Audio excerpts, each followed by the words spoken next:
السلام عليكم. طبعا من بعد ما كمل السادس وخلصت، فهذا الورق ما احتاجه بعد، فقررت اتخلص من عنده بس بطريقة ما بيها حرام. فاغلب هذا الورق بعد ما احتاجه، يعني ما له اهمية.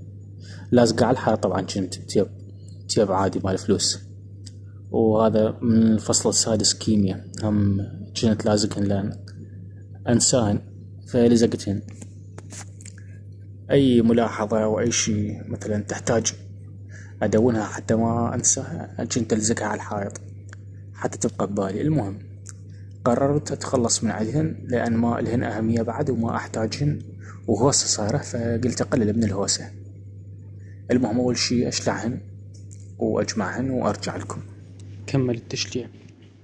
هسه أروح شو أسوي؟ أدفنهن ويا خواتهن. طبعا ما يصير أحرقهن وما يصير أدبهن بالزبالة، حرام حرام هذا الشي، لأن أكو بيهن مكتوب بيهن بسم الله، أو يعني ذاكر بيهن الله سبحانه وتعالى، أو هيك من هذا القبيل يعني. فما يصير.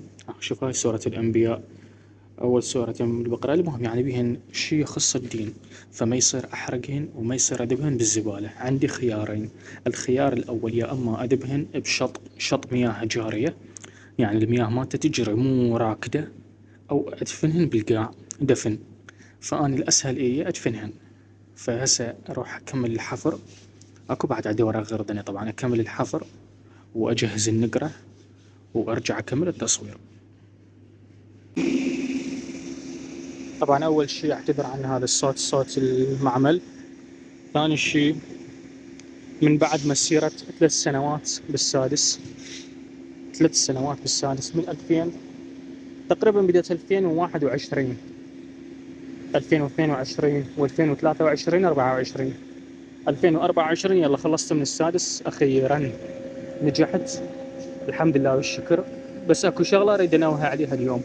اي طالب يعني ينجح من السادس او من اي مرحله كان بيها، حرام عليه يذب الورق بالزباله اذا كان به مذكور اسم الله.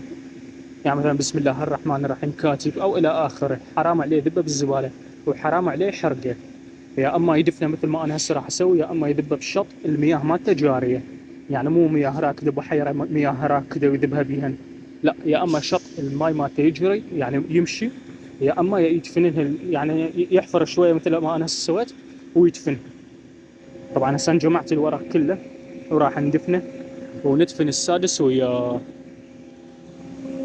يعني. اول شيء ادب عليه شويه ماي حتى يتحلل بالتربه. يا سادس إذا أتاك ملك الموت لا تخف ولا تحزن، قل لهم الله ربي محمد نبيي، الإسلام ديني، الكعبة قبلتي، يا علي، الكوثر شرابي، علي إمامي، فاطمة سيدتي، الحسن إمامي، الحسين إمامي، علي بن الحسين السجاد إمامي، إلى آخره. تعرفون التكملة. وخلاص كملنا السادسة ونبدي بالجامعة الدور.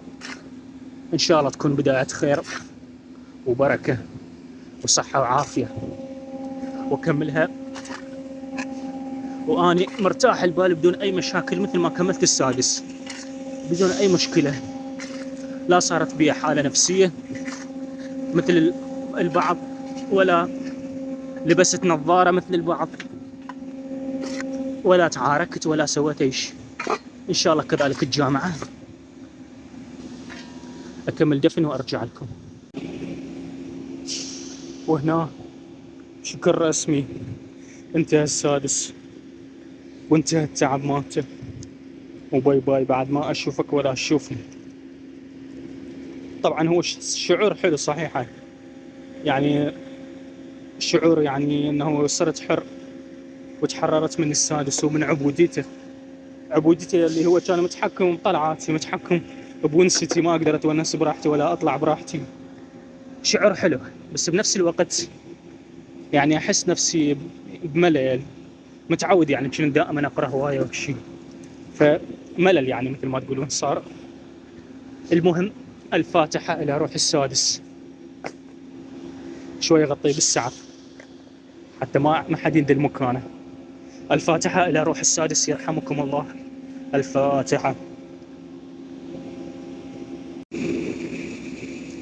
طبعا افكر هاي القطعة الخشبة هاي اكتب عليها هنا يرقد السادس، واخليها هيك على القبر مالت السادس، واكتب التاريخ مالت البداية مالتي وياه كاتبة، يعني اول سنة بديت وياه والشهر اتذكرها شو وقت بديت ويا السادس، واكتب النهاية مالتي اللي هي لحظة اعلان النتائج مالت الدور الثاني، لحظة انتهاء السادس، واكتب واخلي القطعة هنا.